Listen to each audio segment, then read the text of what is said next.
Hey everyone, this is Tap to Pay, a Future of Faith, doing the newsletter recap with Tap and friends. At Future of Faith, we curate a twice monthly newsletter spotlighting the people, practices, and places shaping what's next for faith. Each issue invites you listening to the field through real stories on the ground, listening to each other through thoughtful conversations, and listening to the research that helps us understand where faith is headed. We celebrated Featured Artist of the Year and share dream jobs and opportunities you won't want to miss. Subscribe today at futureoffaith.org and join a growing community committed to listening well and building the future of faith together.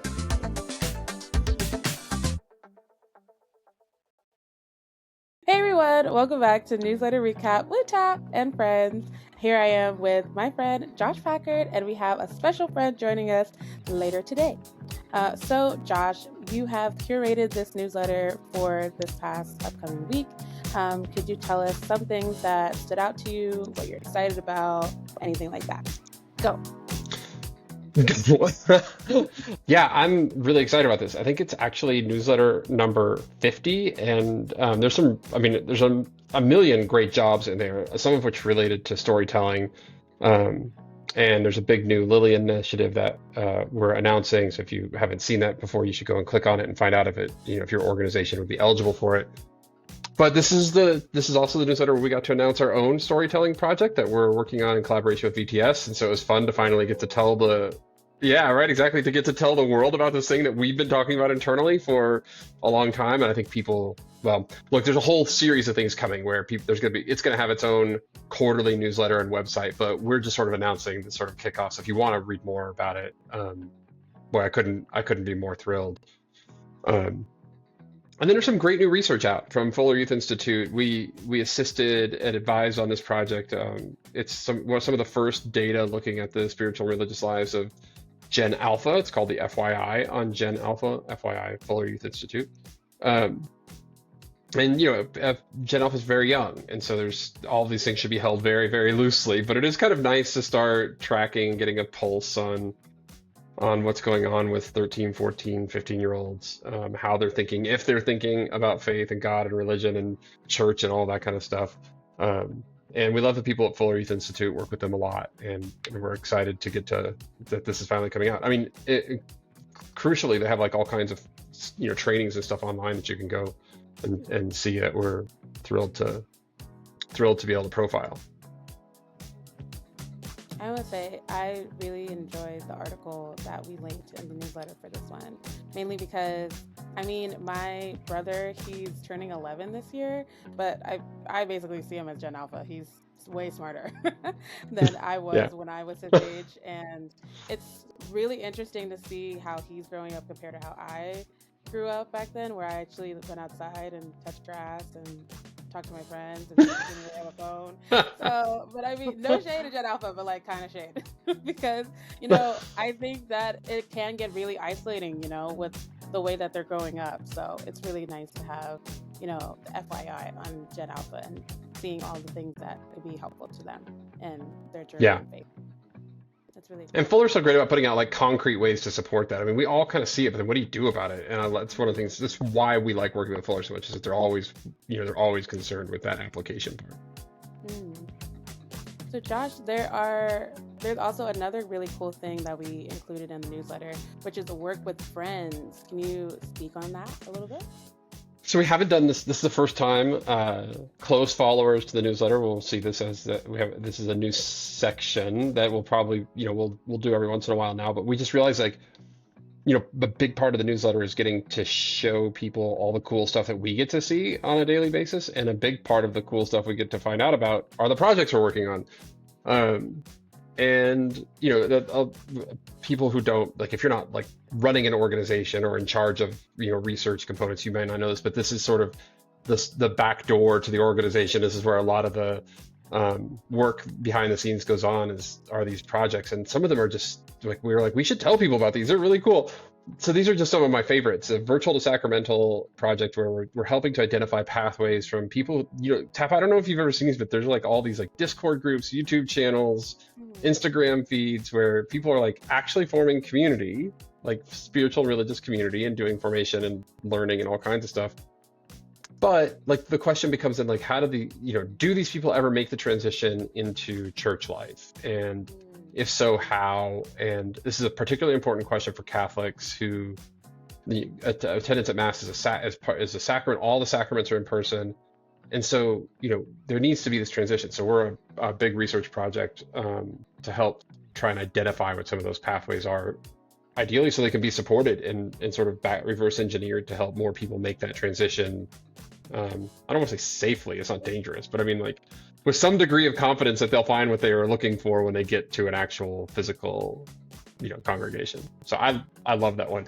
You know about the other was Gordon College, Ministry Leadership Center, Association of Theologians, or any of those like stand out to you, Tap, as like, man, I love this project? For me, I would say that Gordon College is the one that I'm most excited about, mainly because I'm Yeah. biased. We have David Edwards, who is a student there, and the work that we're doing. He came to us through this project as an intern with us, and he's amazing. He has been the best sacred listening and engagement intern that we've ever had. Technically the only one, but he's been the best.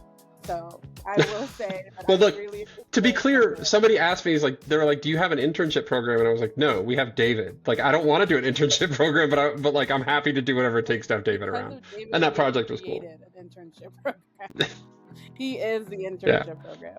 But because of him and all of the work that he's doing on the ground at Gordon College, we've been able to develop a sacred listening tool and do, a map and everything for Gordon College. So it's just been really cool. And also to just get all of the, engagement from the students there because of David, it's amazing. So that is my favorite project. Yeah. Because I'm biased. I love David. But now we're going to get to a really, really exciting part. Josh, how many more people are we going to hire at Future of Faith? Because it seems like every month, every couple of months, we're getting new people. I love it. I do too. It's one of my favorite things is that we get to have friends join us in some capacity as they're able. We're not going to stop, Tap. We're just going to keep rolling forward. Works for me. I love all my friends on Newsletter Recap with Tap and friends. But now we have Keturah Boston, who is our ministry practitioner. Woo! Yay! Welcome, Keturah. Thank you. Hi, guys. So happy to have you here. We just want you to introduce yourself, let people know who you are and what you do. Wonderful. Well, thank you, Tap. My name is Keturah Boston, and I am currently a family pastor at a local church in the greater Dallas area. I say greater because it's a whole metroplex. I'm learning that. I've lived here since 2018, and so I'm still figuring that out. I've got to be really careful with the locals.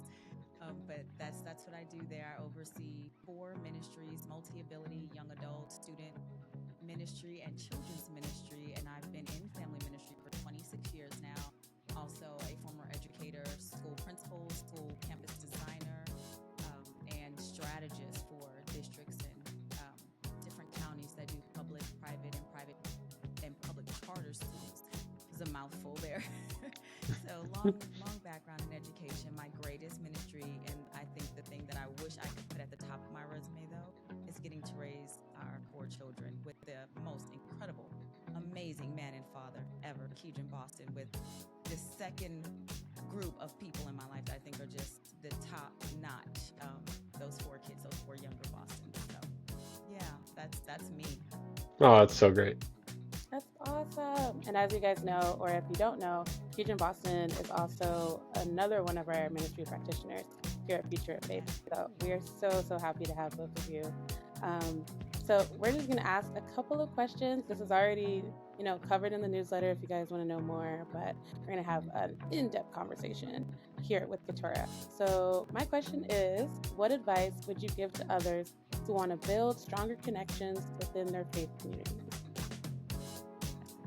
I would say first, be intentional about it. If it's something that you really want and not something that just feels right to say, be intentional. Every ministry or any organization that is seeking to reach the community wants that to be a part of their mission, and that's a great thing to desire. But intentionality means that you put structures and things in place to make sure that community is actually happening. And so that's one of the things we pride ourselves on, having conversations around what types of environments are curated, what types of individuals, what are the mindsets around building relationships and relational discipleship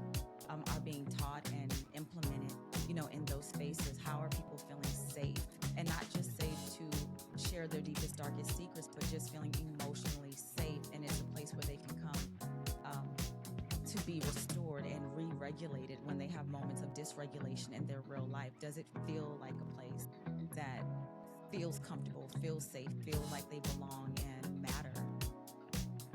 That's really good. Go ahead, Josh. I was gonna say, Keturah, in the interview that you did for the stuff you filled out for the newsletter, you mentioned that your favorite podcast is The Basement with Tim Ross. Can you talk about that podcast? What is that about? Yes, I haven't had a chance to check it out yet. Tap, you know it? You like it? Tim Ross. Yes. Yes, he's an amazing, incredible friend of ours, but more importantly, he has a heart for ministry like no other person or very few people I've ever met in my life. So he has been a senior leader. He's been an associate pastor of a church and done all the things. And what he has felt most called to is to lead with vulnerability and invite people, whether they're churched or unchurched, to enter into a space where they can do the same, where they can let their guard down. And it's amazing because the people who follow The Basement podcast regularly are referred to as the dwellers. And if you've ever been in one of those live streams, you can see where even the audience members are encouraging one another, praying for one another, private messaging one another, letting them know, like, I remembered your testimony from 2 weeks ago. How's that going? That is a creation of safe space. And the way he's intentional about it is being very clear and upfront.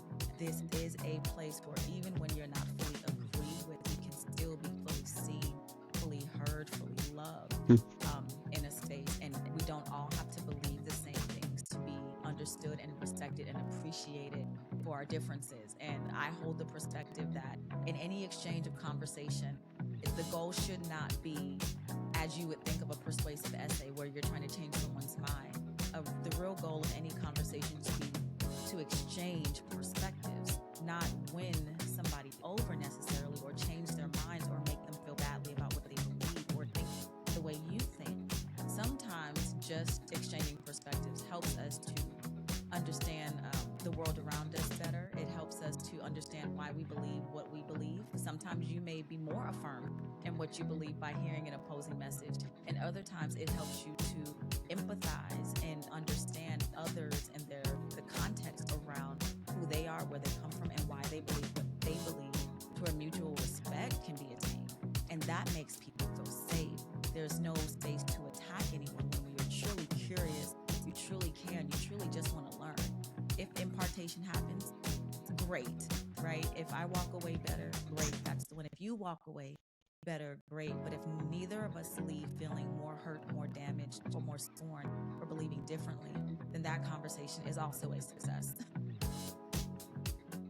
Totally. And Tap, are you a dweller then? Would you call yourself? I'm a dweller. It's funny because when I first started watching Tim Ross, I remember he was talking about, in I'm pretty sure in the book of Romans, how Paul was talking to people who were within my age range. And I really, at a time, I really didn't know how I was going to deepen my relationship with God, but also do it practically. So I'm really happy that he gives practical tips. He's raw about his approach to approaching, theology and practicality in the world and how you're supposed to navigate within the church and outside the church. So it's really, really cool to just see his perspective and to be in the basement. It's really fun. I really, really, I would recommend you to watch it, Josh. I think you would really like it. But Totally. It's on the list. yes. So one last question. Would you rather live without movies or music, and why? So I love movies. I can live without music because music lives in me. So That's a I good don't need an external answer. force. That is such a good answer. Oh, That's the best. We can never ask that question again, I Tap. That's the know. best answer. That was so good. What's your favorite movie? So I have a ton. Let me see. I'm trying to sift and filter now. I hope she says Top Gun. I wasn't gonna say Top I recently watched Top Gun, Gun. and I The understand Wedding now. Singer. Mm-hmm. I'll go comedy. The Wedding list of movies. If I was in a cabin, snowed in, that would be in rotation for Spit Laughs. That's good. That's good. I Love am that. a fan Love of that. Adam Sandler. I like all of his stuff, but Yes. even his other movie that he had, Uncut Gems, it was a different side of him. But I'm like, okay, Adam, I see the rings. Yeah. Yeah.